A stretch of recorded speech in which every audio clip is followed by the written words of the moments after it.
All right, welcome back, everyone. Today we're going to be learning about regex and rule-based chatbots.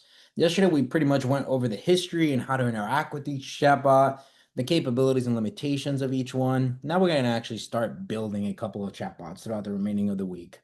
Now, before we start building chatbots, we have to talk about text. How is text being analyzed? And how is it actually being broken down into this decision tree? Well, text pre-processing, or excuse me, processing, goes through a cycle, starting off with text removal, otherwise known as noise. There's specific um, keywords, HTML tags, um, undescriptive words. When you think about how the majority of the US speaks, there's slang that's being thrown around that doesn't necessarily apply. All of those things would be considered just noise, right? It doesn't help your learning model actually be able to learn, and it doesn't help your chatbot be able to make any decisions. So we have to actually remove noise. We then move into the process of breaking down words through stemming and lemmatization, which is just stating what kind of word is. Um, whether a word is a noun or an adjective. That happens in POS tagging, which we'll go over tomorrow, these stemming, lemmatization, and POS tagging. And then finally, there's tokenization, where words are essentially turned into numeric values before being fed into any sort of neural network. Now, when it comes to a text-based, or excuse me, when it comes to a rule-based chatbot, we don't really need the stemming, lemmatization, POS tagging, or tokenization, because we're essentially just writing if-else statements. But what we do need is to handle noise removal to make our chatbot as effective as possible and ensure that whenever we're answering questions for a chatbot, we're answering them appropriately. All right. Now, let's start talking about what we'll be covering today. So today we're going to be covering regex and rule-based chatbots. We'll talk about Jupyter Notebook setup, creating a APYMB file, tying it to a Python environment. In part one, we'll dive into what is natural language processing, which I just covered. How does text pre-processing work? Why is regex part of natural language processing? Applying regex, we'll talk about the re.match and re.search methods. We'll then go into a couple different regex characters and how to write regex. And in part two, we'll actually go into creating a chatbot throughout a class. We'll talk about how conversations should be handled, how to identify exit words or negative responses. We'll build out methods for checking negativity and handling a conversation.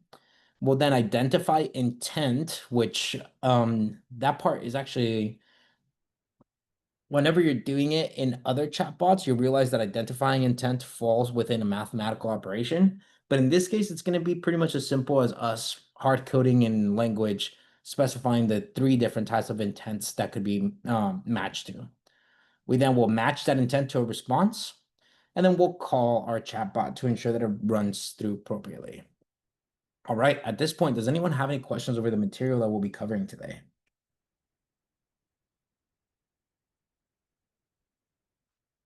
Let's hear it, Rick.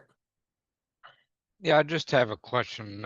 Trying to bring up the lesson. Anybody having issues bringing up the lesson? I'm getting 404 not found.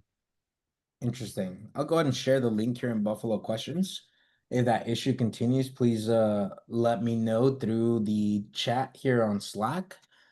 Um, and we'll make sure to address it. All right. Is anybody else having that same issue? If so, please raise your hand. Okay, I see Ryan is also getting the same issue. Okay, and Chris. Yeah, Okay. I posted it up on Slack, I think around last week because I was getting the same issue. Okay. I think it's just been like that for a while, so I've just been using pretty much the link that you just dropped in the chat. Yeah, Okay. I think it's the IO version that is Yeah. crashing. I think Adam said Oh. somebody was working on that, but he just gave us the GitHub. repository. So The yeah. GitHub is working fine. I'll At make least sure on that my get I'll make sure that gets addressed later on. Awesome. Thank you so much for bringing that to my attention. Please utilize the GitHub repository for now, but we'll have that static site back up for everybody later today. All right, let's go ahead and dive into today's material. Starting off with Jupyter Notebooks. Well, what are Jupyter Notebooks? Let's take a look here. So Jupyter Notebook is essentially a way for us to be able to write both documentation and Pythonic blocks within the same file, rather than having a README and then separating it to have a Python block or a Python script.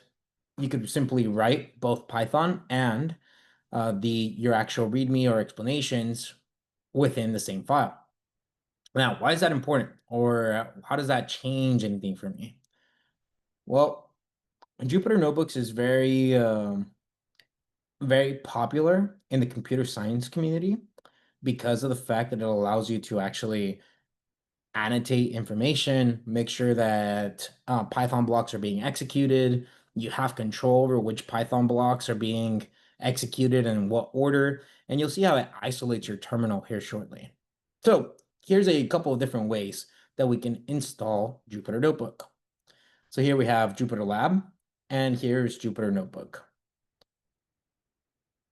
Let's go ahead and move through the process of installing it through pip.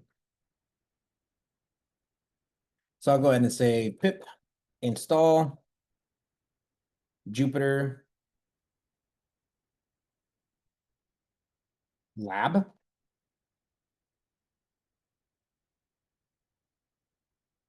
All right. And then I'll go ahead and also pip install notebook.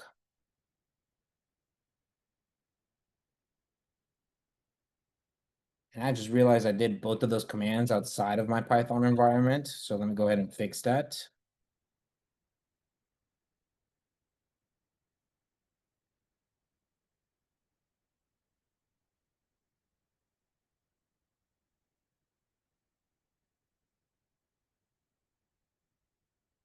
All right, so there's Jupyter Lab that's being installed into the correct location, which is my Python virtual environment of .default. And I'll go ahead and pip install notebook.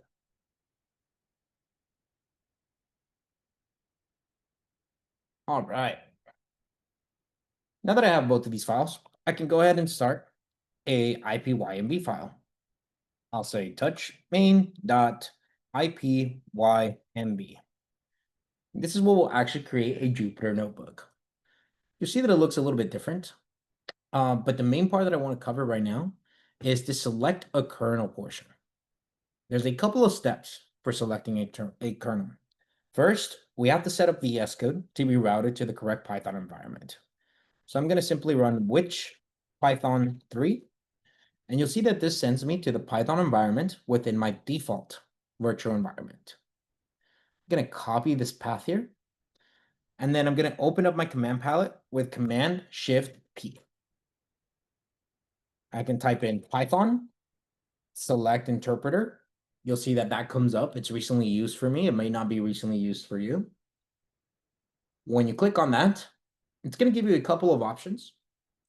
If your virtual environment is not in there, go ahead and click on Enter Interpreter Path and just simply paste that path.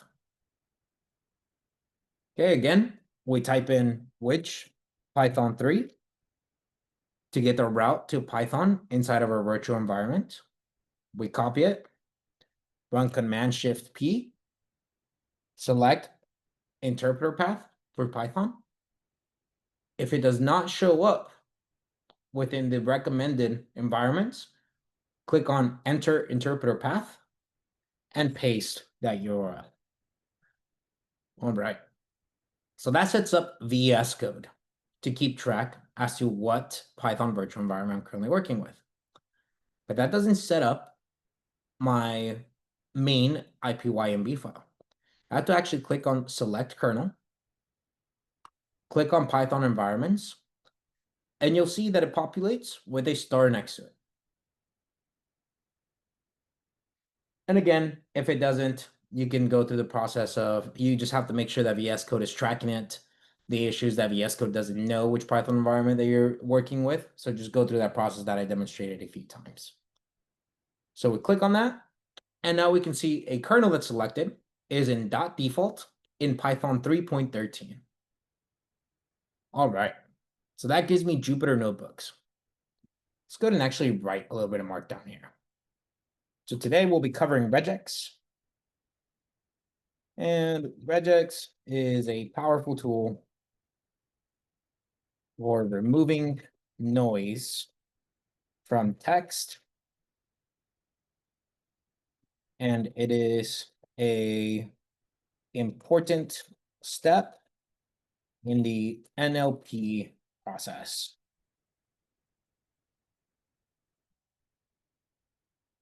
Okay. So here's my VS Code. My Markdown has been created. You'll see that it gives me blocks up top. If I can put blocks either on top or at the bottom. If I hover towards the bottom, it'll give me some blocks as well. You'll notice that this one says Python. I can click the check mark. It turns that Markdown into a little bit of a more displayable Markdown file there. And then down below, I can just simply say print hello Buffalo. And let me put this Copilot to sleep one more time. Okay, now when I print hello Buffalo, let's take a look at a different couple of commands that are available. I have run all. Now run all will execute commands from the top of the file all the way to the bottom of the file. So just identify anywhere there's a Python block and execute it. I can also execute specific Python blocks manually. I can come over to the left-hand side, click this play, and you'll see that when it's executed, it gets a number 1. This number 1 represents the sequence in which the Python block was executed, how much time it took to execute, and then we get the return value coming out here.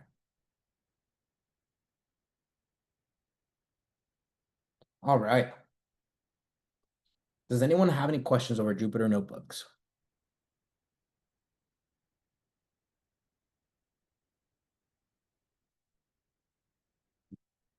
Awesome. Doesn't seem like we have any questions. I'm more than likely not going to need my terminal moving forward. So now we can go ahead and actually keep writing our Python script here. All right. One of the first things we're going to cover is going to be the re.match and re.search methods. Now, first of all, regex. What is regex? Regex is the ability to match patterns. There's a couple of playgrounds that you can go into. If you just look up Python regex playground, you get a couple of websites. They break down different special characters, how quantifiers work, sequences, how you can specify them. They go a little bit more in depth, and it allows you guys to just play with the different character sets that are available to you. And its entire purpose is to identify a pattern. So let me go ahead and add that to my markdown here. All right, let's say purpose. Regex is utilized to quickly identify string patterns. Now, quickly identify string patterns. What could that be useful for?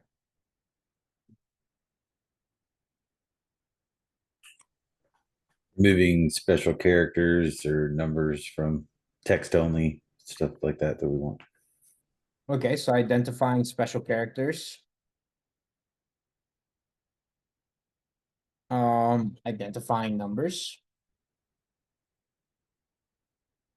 We can, if we're talking about identifying special characters and numbers, if I think about it, that means I can easily identify and handle for something like phone numbers. Right? I can identify and handle dates and how those dates may be entered as well.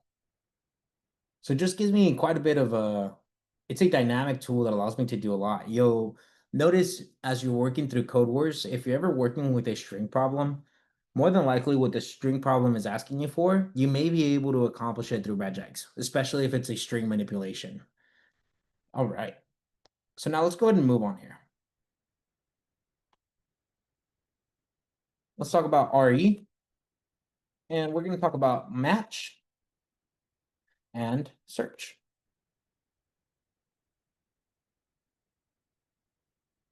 We can go ahead and import RE. That's what in Python will allow us to actually identify regex expressions. And then we'll take a look at the syntax of these regex expressions here. So I'm just going to make some words that I can work with. Let's say that these two words are something like hello world. And then something like hello world. Now you may think we can just flatten the string and make sure that these things match to one another. But let's ensure that we are finding out through RE what we can work with. So I'm just going to say for word in words, re.match, and match will allow us to identify some sort of registering. It takes in two arguments.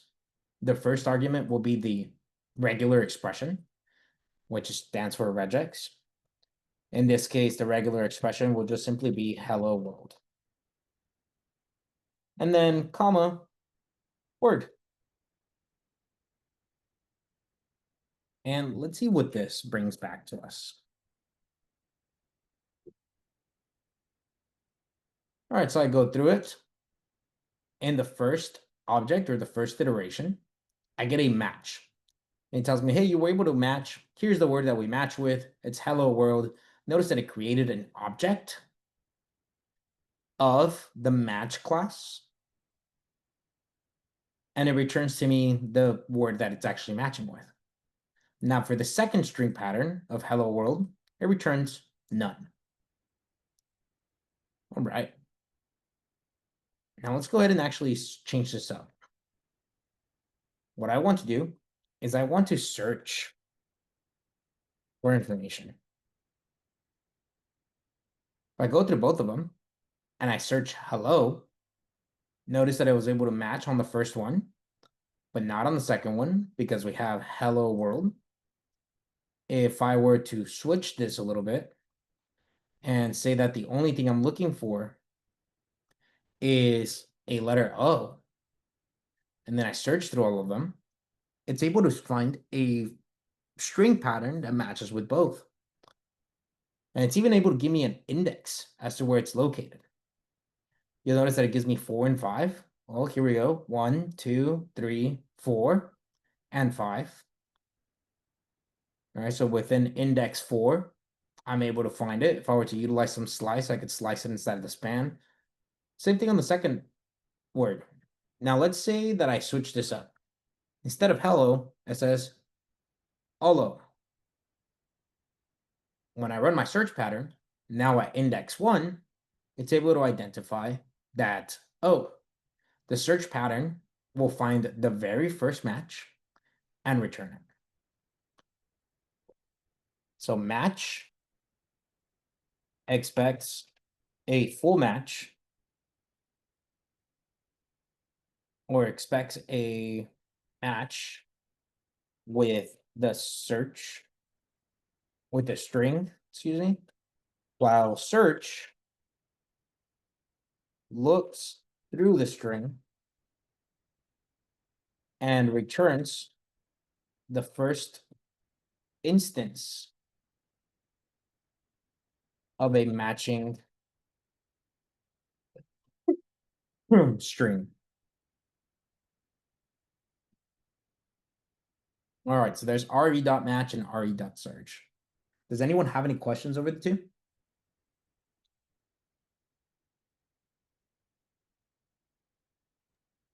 Go ahead, Rick.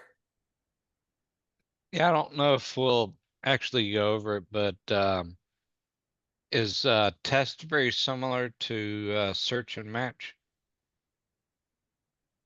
Are the tests similar between search and match? Well, there's a method in regex for dot test instead of search and match. Oh, got it. So what you're talking about is in JavaScript. That's a specific JavaScript syntax. We Oh, won't be okay. So utilizing that's it. not really regex. All right. All right, awesome. So now let's go ahead and keep pushing forward here. Now we know a little bit of regex. Let's talk about how this pattern is actually matching. Starting off with character ranges.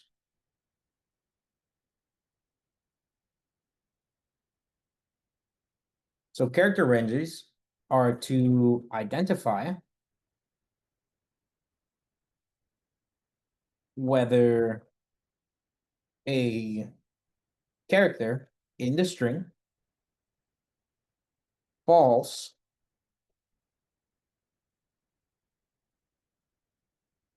within the dictated range. And some common ranges that we have are A through Z. And for numerical numbers, we have 0 through 9. So let's see how that works. Again, I'm going to add some code. Words still exist. That never changed. I'll go ahead and say forward in words. I want to print re.match, where I'm able to find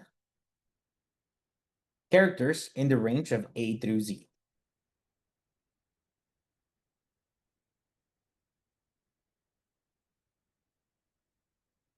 And I'm going to pass in the word.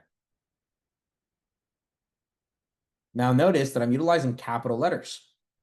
So when I run this, re.match word, oh, here it is. Syntax error there. So when I run this, in the first iteration that it's looking for through the words, which in this case it's all flattened, hello world, it's not able to find a match. While in the second portion, it's able to find a match for the capital letter of H. And it tells me it finds it at index 0. All right. Ranges are specific to capital letters. You could deny the capital letters and just make sure that it's within both A through Z or A through Z. And you could either do it with an escape character or you could simply state it. These are both of the ranges that you want to account for. A through Z and A through Z. And you can see it's able to identify the lowercase h at index 0, and it's able to identify an uppercase h at index 0 for the second word. All right, so these are ranges within regex. Anything with alphabetical characters between the numbers of A through Z would be matched here. Now, let me come up here. I'm going to take words. I'm just going to bring it down to the same exact block so that we can see it. And let's say I have one that's just numerical numbers. Kind of like a phone number. Well, when I execute this, it's never going to find a match with those phone numbers. If I want to account for digits, I could do so utilizing 0 through 9. And then they can find a match specifying, hey, the match was the number 8, and we found it at index 0 on that very last portion. All right, so there's our ranges. Let me go ahead and move it up here. Make sure that that information doesn't leave. We have A through Z.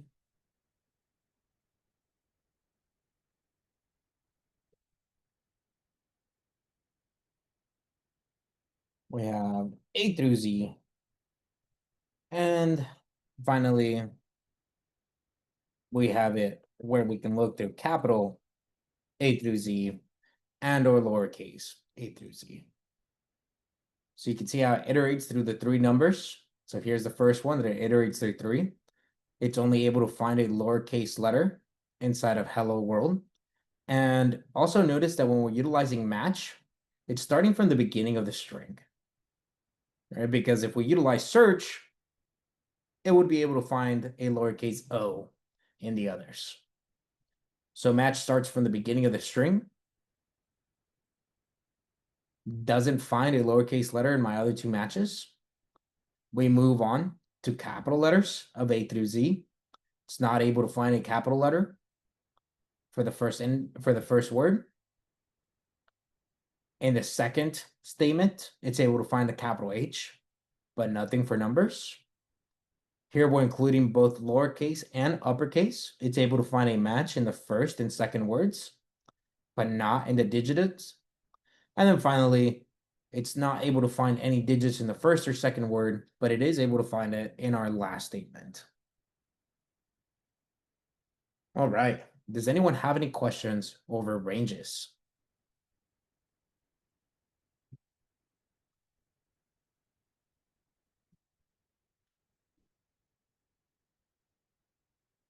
Perfect. If no one has any questions, let's go ahead and continue moving forward. The next method that we're going to talk about is going to be anchors.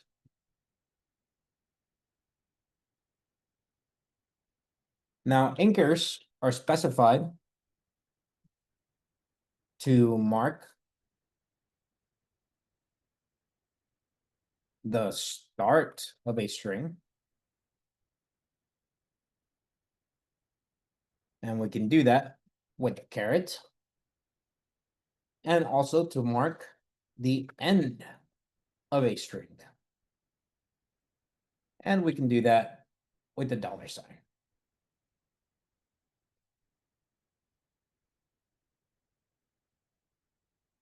So now if I want to add some code to iterate through those words, let me go ahead and bring it down again.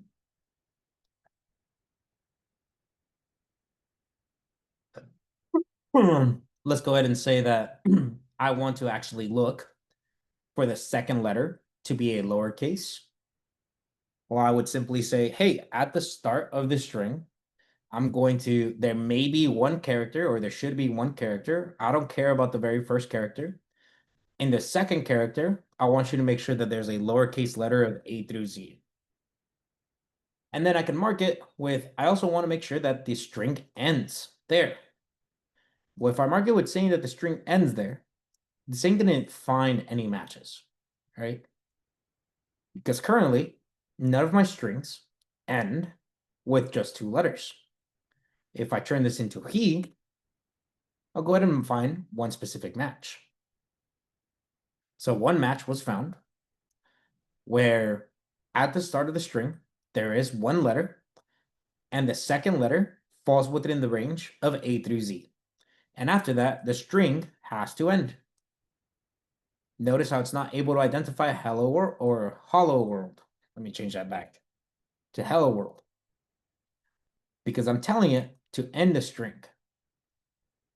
If I remove that $sign and then I find my match, well, now it's able to find a match in both of these, because I'm not dictating that the string should end after this regex pattern. So by stating, hey, this has to end once that pattern matching is done, then it's able to find my one match.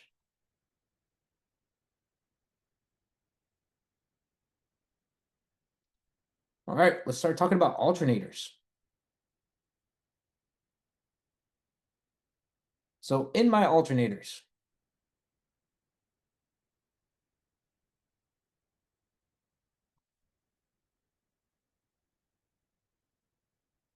alternators are simply just an or statement, stating if one condition isn't met to check the second condition. All right, so currently, when I run this information, I'm going to be able to find two matches, but nothing for my digits. Well, I can simply change this. I can say, or if you can't find anything on the left-hand side, I want you to find from range of 0 through 9. And now when I execute it, it finds a match. And let me change this for 7 so that we can actually see where the match is happening. Okay, notice that it's not able to identify that anchor or that period, because if it was able to identify the anchor and period, it would return 7 and not 8. So now we have 8 and 7, right? Whereas if we take off the anchor and period, it would only return the very first 8. So the moment this OR statement comes in, everything on the left-hand side becomes its own first if statement. And then everything on the right-hand side is an else if statement. Right, you could group it with parentheses. It won't really care. You could also do something like this. Right, it's not able to find anything because the string isn't ending from the very start. And there we have all of our matches. All right, so alternators are just a pipe. Anchors are carets and $sign. Caret signifying the start of a string, $sign signifying the end of a string. We see in ranges in a couple of ways. Let's go ahead and start talking about negated sets.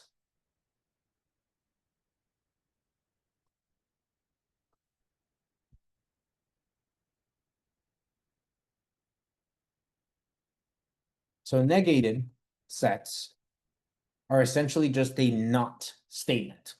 So if not statements, searching for everything outside of the pattern. And I think I only put one $sign here. Yep, that will do it.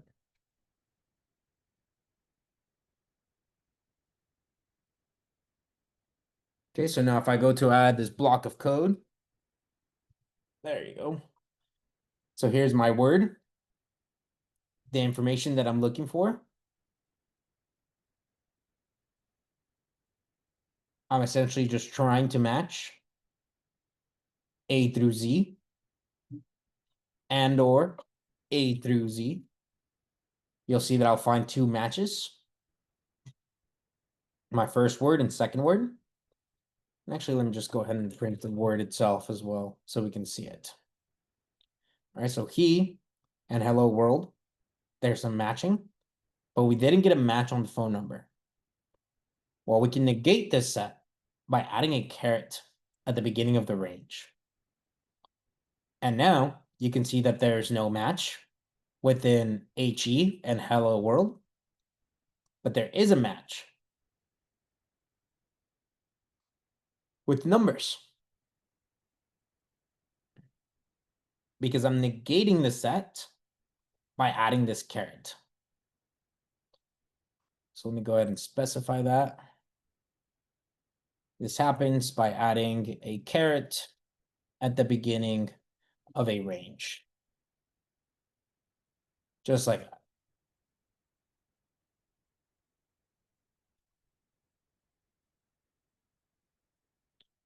All right, so far we covered re.match, re.search, the character ranges, digit ranges, anchors, alternators, and negated sets.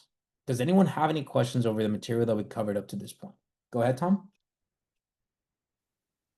For negated sets, does it have to be a range? Or instead, could you put like hello in there and put a caret in front of hello and it look for everything other than hello? Yeah, so for negated sets, it's actually going to have to look for a set. If I place hello in here, that's not a range. So let me see. Let me just put he in there. Oh, so it looks like that also worked. So you could specify the string pattern inside here. It's still identifying it as a set because of these parentheses that are on the outside. Right, so that's what specifies it as a set. So you could either do the whole range of A through Z, or you could specify a string that you're not looking for. So if, let's say I'm trying to do something to clean out special characters, right? Well, I would say, hey, I want to identify anything that doesn't have this dash, or I can even list all the special characters in here. Right? So if I do, hey, it doesn't have the dash, you dot match. Oh, it starts at the beginning, so there's a little bit of search function that I would have to switch up in here to demonstrate what I'm trying to say. Let's see. I don't want to go down the rabbit hole. All right, I'm gonna stop right here before I get it, before I make it more confusing. Does that answer your question, Tom? Okay, fantastic. All right. Any other questions?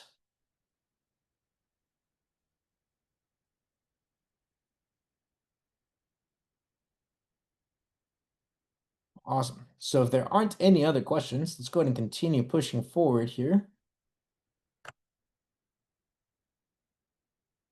Gonna go ahead and add some markdown here. And the next thing we're gonna be looking at is wildcards.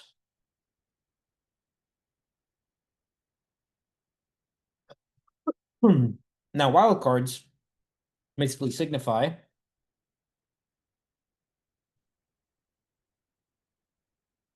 a placeholder for a number of characters stating, I don't care, or we don't want to account for that place. So for example, let's say we're continuing on with this phone number. In this phone number, I want to make sure that there's a dash separating the phone number. Well, I can simply go through and state, hey, there should be 3 numbers followed by 4 numbers. And if I do this whole wildcard portion, when I run it, you can see that it's able to find the match.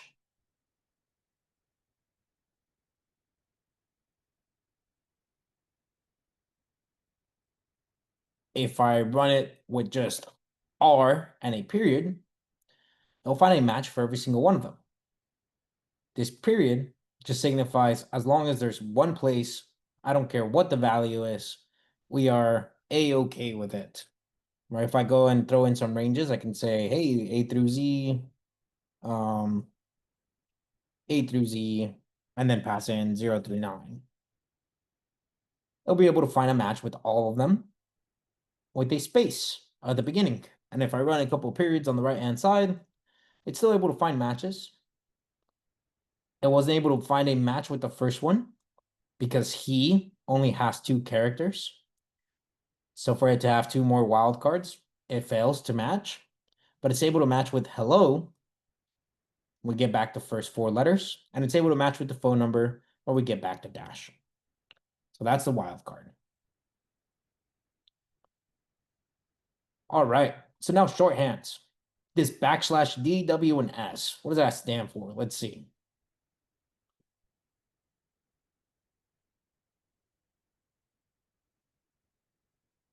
All right, so for shorthands, we have backslash W, which stands for any characters.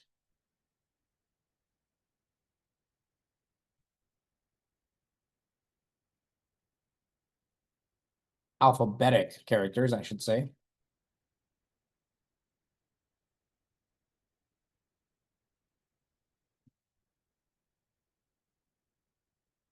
We have backslash D, which goes through numeric characters.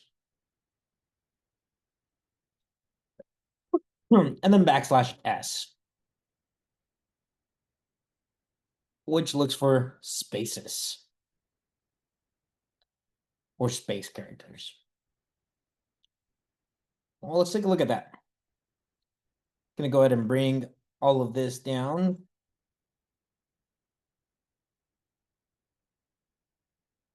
Oh, geez, I went up pretty far. All right, so here we have key, hello world, and 877. Okay, I want to switch up my regex pattern. And what I want my regex pattern to do is I want my regex pattern to account for any letter that's in there. So when I execute it, it seems to not exclude digits. So it's also able to identify 8 as a character. If I place a space in there, you'll see that spaces come back with none. Now, if I'm looking for a digit, I can do \D, and only the last portion finds a digit. So again, \W looks for any character that's being occupied. \S will look for a space. So none of them will fit this pattern unless I put a space there. And then we have \D, which will only match a numeric number. All right, go ahead, Alex. And you don't have to run these shorthands with the start anchor. I don't have to. I mean, you could. Okay. Let's say that I want to only check the second value, right? I could say, hey, if I do it without the start anchor, you'll see it still comes up with everything exactly the same. I could say, hey, at start, I want there to be a wild card, and then I'm looking for a number. Still gonna find the match. All right. Can change this to be W and find it as such.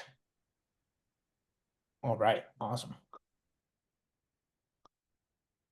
Okay, so now that we've gone through some shorthand, let's start talking about quantifiers. Let's handle quantifiers are really good for specifying how many instances it is that we're looking for of a pattern match. So specify how many matches we are looking for from a pattern. And we do it through curly brackets.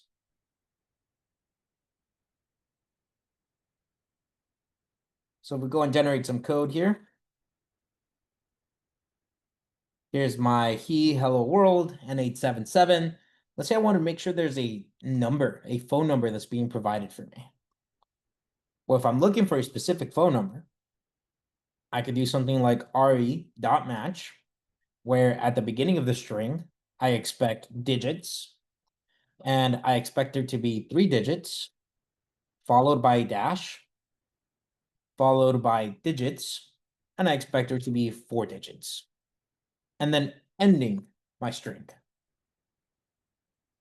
And now when I run this, you'll see that it's not able to match with hello world, but it is able to find a phone number in that right-hand side. If I was working with bank accounts, I could probably specify what the range would be there as well for bank account numbers. Let's say that I have somebody who inputs their phone number.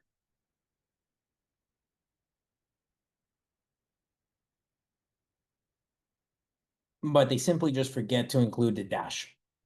They do it this way. Well, now I don't have a match. And that helps me identify. Let's say we're looking at user input. Well, I can tell the user, hey, you must include a dash. Or I can just tell them the format. Your phone number should be inputted in the following format. Please do not forget the dash. All right. Rather than writing an algorithm that goes through, let's say, 4 character in Word, if character, I could have a counter. It would be a whole mess to write a small algorithm that would check to ensure that this numeric format is being passed in, right? Or I could just do it through regex. All right, now let's start talking about groupings.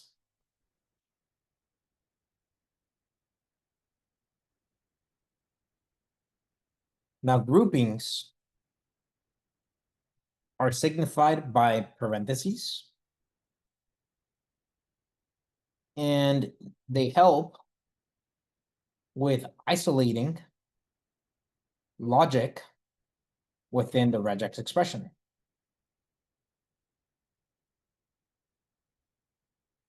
For example, this D3-D4. Although this works great, if I'm a developer who's working in this code, I would probably want that to be a little bit grouped. So instead of my code looking like this, I would simply add a, hey, this pattern should happen at the beginning of the string, and this should happen at the end of the string.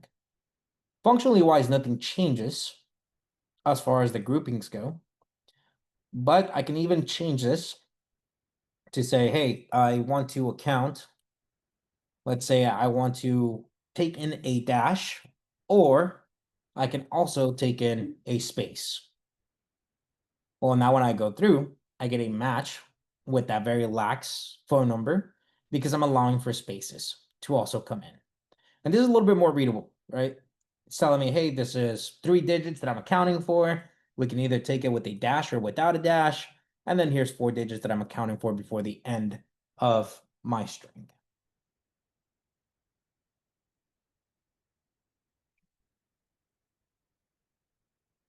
Now let's talk about some optional sequences.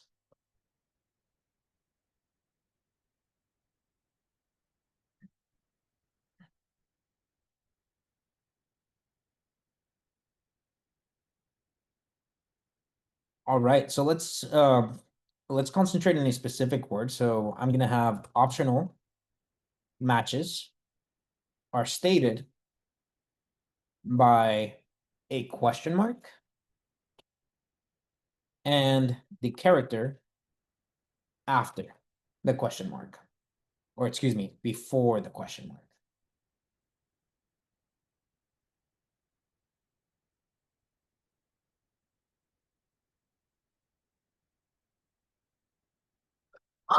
So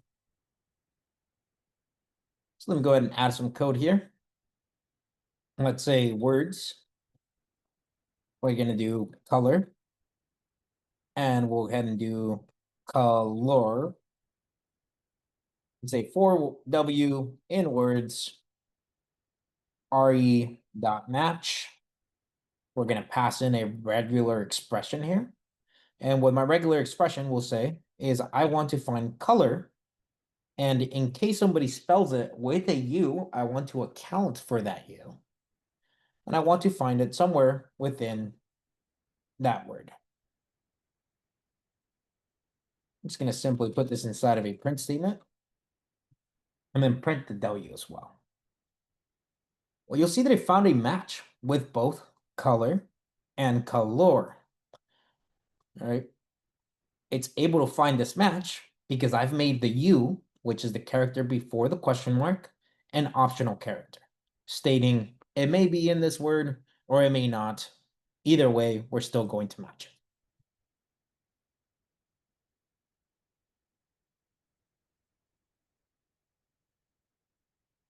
All right. Now, final one that we're going to be going over is called sequences.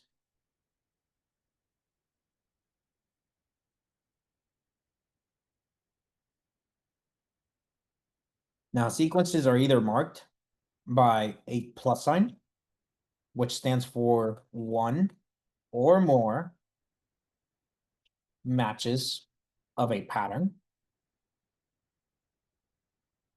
And then we're also going to have a asterisk, which stands for 0 or more matches of a pattern. Let's take a look at the difference between them.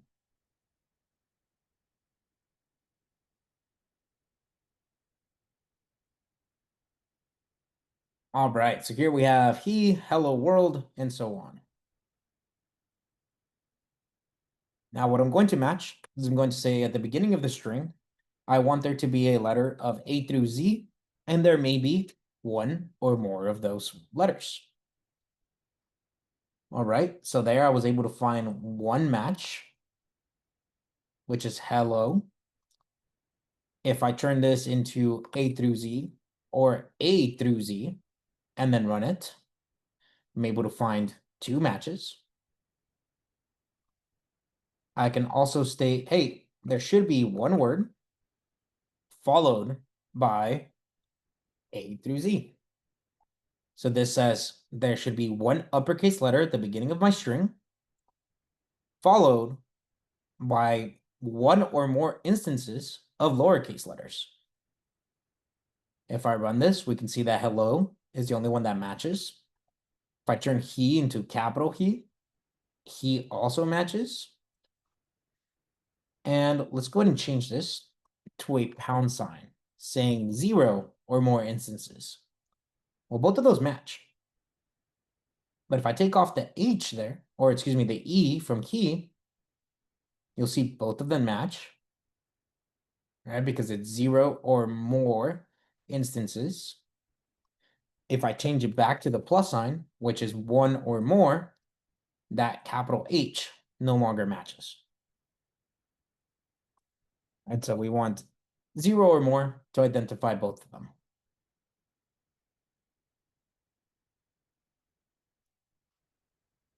All right. So there's all of our sequence information. Let me go ahead and bring this down as well.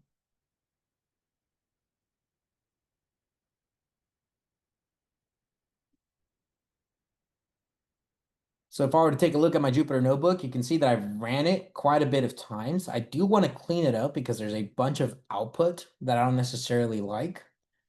So instead, I'm going to come up here. I'm going to restart my kernel. It tells me, hey, do you want to restart the Jupyter kernel? All variables will be lost. I want to restart it. And you can see everything has restarted. When I click on run all, it's going to start from the very top and run to the bottom, assigning new numbers. So there's 1. Okay, so there's a log there that controller is disposed to view Jupyter Notebook log. Okay, something happened there, which is okay. There's my second one, my third, fourth, fifth, sixth. I can execute them in different order. Come down, there's 7. Here comes 8. And so on. Now, why is the control, or why would this be important for me to keep in mind whenever I'm writing Python code inside a Jupyter notebook?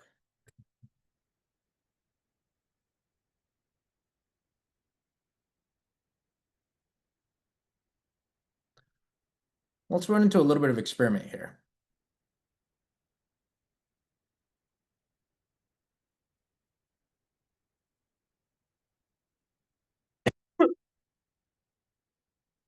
I'm gonna have 2 code blocks. This one, I'm going to say statement is equal to hello. And if I come up here, I'm going to print statement. Now, what's wrong with this order here? If I'm looking at the way Python executes code, what's going to happen when I run this code block here? Statement will be undefined. Okay, statement will be undefined. Awesome. So I go ahead and gonna go ahead and try to execute it. As expected, we get statement is undefined. Okay. Awesome. Well, what happens if I execute 14? Now statement is defined. But if I run this print statement, now returns hello. Look at the order at which it's reading. This is number 14, and this is number 15. Meaning that the way this is executed, as far as the Python code inside of this file, it's going through the sequence of the numerical numbers. I can declare a variable way later, or can call a variable that's been that gets stated in the future. but I just have to make sure that the sequential order follows.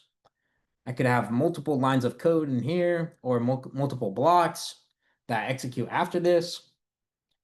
All it cares about is that block 14, where I create statement, is executed prior to block 15. Right, so that's the cool thing about Jupyter Notebooks and being able to control at what time each code block is being executed. All right, everyone. So in the first part of our lecture, we went over natural language processing, what it is that Regex is going to do for us, which is just going to simply help us identify noise and remove the noise from user prompts. And then we went to applying Regex. We covered the match method, the search method, character ranges, digit ranges, anchors, alternators, negated sets, wildcards, shorthands, quantifiers, groupings, optional statements, and sequences. At this point, does anyone have any questions over how to apply Regex to a series of text?